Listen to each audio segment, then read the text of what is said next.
Tunao madaktari kutoka CCBRT, Muhimbili, Mvumi,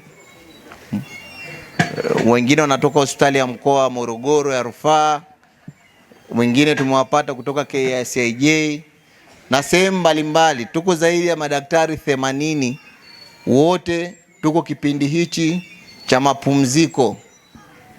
Tumekuja kutoa muda huu wa mapumziko kuja kufurahia kuwahudumia wananchi wa mkoa wa Dodoma kwa kuwapa matibabu haya bure kwa kujitolea. Nasi madaktari wanajitolea kwa mioyo yao, kwa upendo na kufurahia kuwahudumia wananchi wa mkoa wa Dodoma.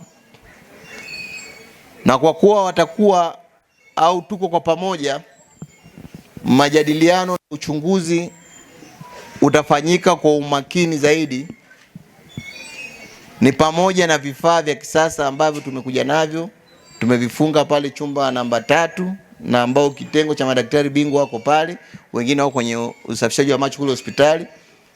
Watakuangalia na kukupa lensi sahihi inayofanana na uwezo wa jicho lako.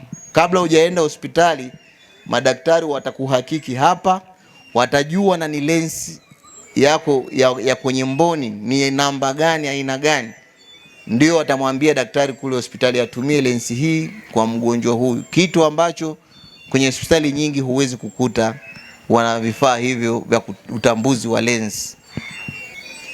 Ni pamoja na vifaa vya kisasa ambavyo tumekuja navyo, tumevifunga pale chumba namba 3 na ambao kitengo cha madaktari bingwa wako pale, wengine wako kwenye usafishaji wa macho kule hospitali.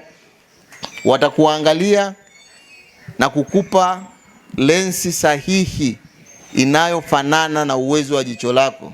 Kabla hujaenda hospitali, madaktari watakuhakiki hapa, watajua na ni lensi yako ya kwenye mboni ni namba gani, aina gani, ndio watamwambia daktari kule hospitali atumie lensi hii kwa mgonjwa huyu, kitu ambacho kwenye hospitali nyingi huwezi kukuta wana vifaa hivyo vya utambuzi wa lensi.